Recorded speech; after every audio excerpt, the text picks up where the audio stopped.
The tax credit amendment legislation that was offered just a few minutes ago, I just want to state that, and Rhonda Hall, our new finance director, she will certainly give a complete report on this.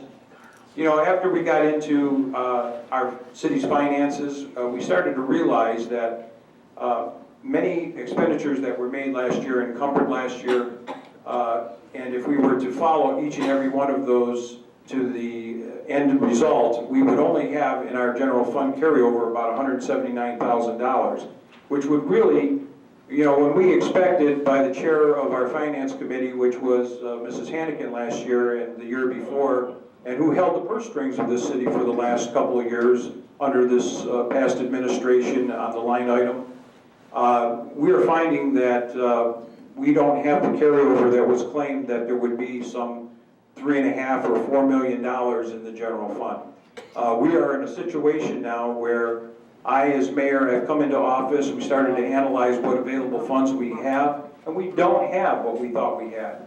So I have presented here in this piece of legislation to give this council an opportunity to have options.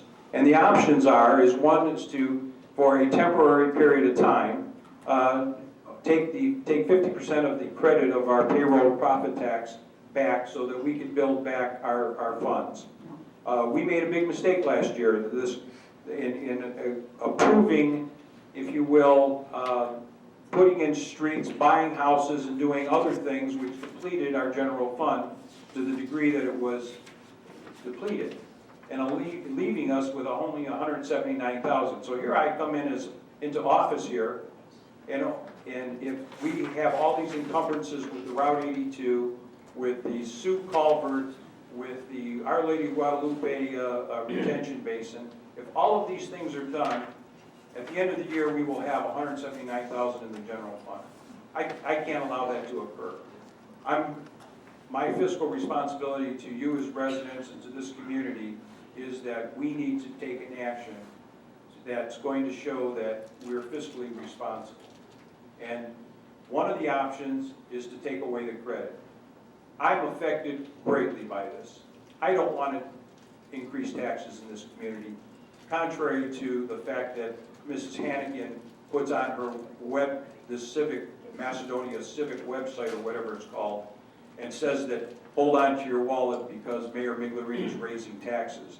She hasn't even had an opportunity to sit here and discuss that issue with me and the other council members as it relates to this issue. I think that that's totally absurd that you would go out and do that without having the opportunity to discuss this amongst council. But nevertheless, I needed to explain that to you, the residents, that I don't want to raise taxes, but I feel that there's no other obligation but to do that at this point in time. And again, this is a council decision. They're getting three options. One is to then take out notes and then try to pay for it over a period of time, a bond or a note. The other would be to do nothing. If we do nothing, we will get nothing done in our community. This community has operated on a shoestring for way too many years, and we need to take affirmative action and move the city forward. So my recommendation is on a temporary basis, which I'm greatly affected by, is to go after the tax credit for right now to replenish our general fund. But that decision will be left to these council people to make that decision.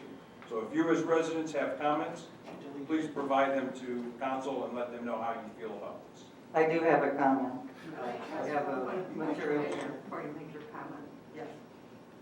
You're talking a 50% tax credit.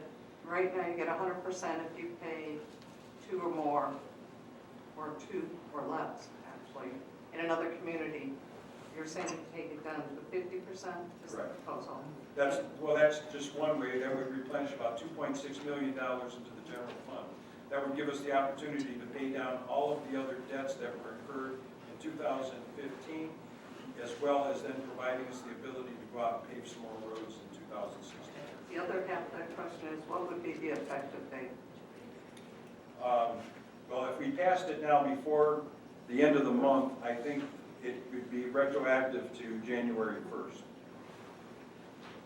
That's the way the ordinance reads right now. Thank Now, I'm going to make a comment here. I just passed them spreadsheet across here. There's a couple things. We have 2 reserve accounts, 102 and 104, that have over $1 million in. Sylvia, I'm still in the mayor's report. Can I finish, and then you can do this in new business? I appreciate that, thank you. The next item I have is the